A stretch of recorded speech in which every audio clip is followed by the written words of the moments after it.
All right, last few slides, 'cause I'm conscious of the time and I think we're all getting rather tired after a long day. But STEM for the future, and the future is STEM. And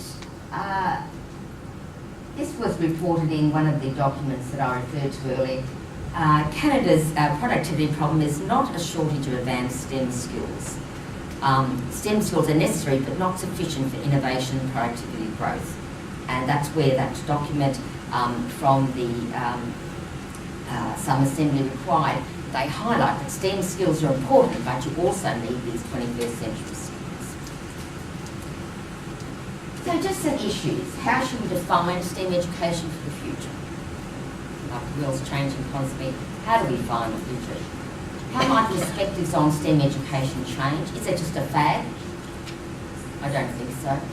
You know, the world's rapidly changing all the time and we need STEM education more so than ever.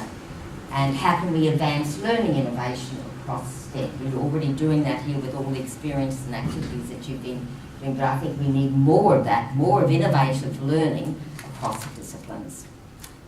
And STEM integration. I know in your document, your maths syllabus, they do refer to integration across disciplines.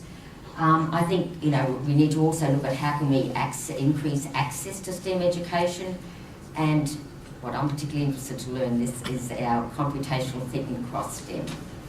And some issues that I'm interested in exploring is the nature of young students' learning as they engage in the engaging popular coding programs. And a lot more research needs to be done, as you can appreciate, and that's where the work that is being done here, the research that's being published here, is really advancing the field because we don't have enough research. And how does this learning, this early coding and computational thinking, how does it support the other disciplines, in particular mathematics and science? That's just an example of the blue box and big box, which I've just been exploring a little bit with young children. And the last one. So just some issues here. To what extent is there a reciprocal relationship between computational thinking and mathematical learning and problem solving?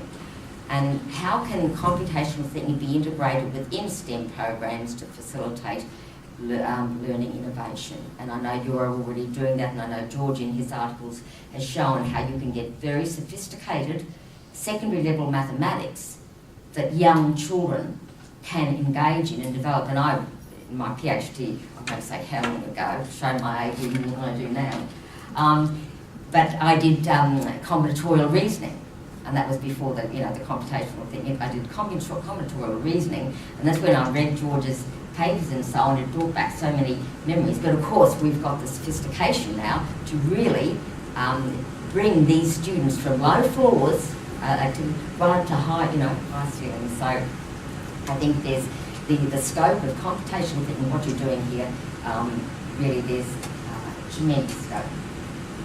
So I'm just going to conclude there, and this is just, it's part and verse, but also partly showing you where I come from. This is Queensland, that's Brisbane, as you can see, and it's a big city. And of course you've got the Quarries in Europe, and that's a part of our coastline and the Gold Coast, which is where we're having the Commonwealth Games next year, which no doubt Canada will be participating in the Commonwealth Games on the Gold Coast. And also next November, just a plug, but next November at my university, the 5th International Conference on STEM in Education, which there was one that was held in Vancouver, 2014 I think, which unfortunately I couldn't go to because I was involved in another conference as well. So anyway, that's coming up in Brisbane if you'd like to take the trip down. It's a long way. I realised yesterday when I was in when I was in one of the schools, and I told the students where I came from, the teacher said, and she had these lovely curtains with the world, on it, and she said, look, this is where you're from, and I couldn't believe it because it was Canada way up here, and Brisbane was right down the bottom, and I thought, oh my goodness, no wonder why I feel a bit jaded coming all that.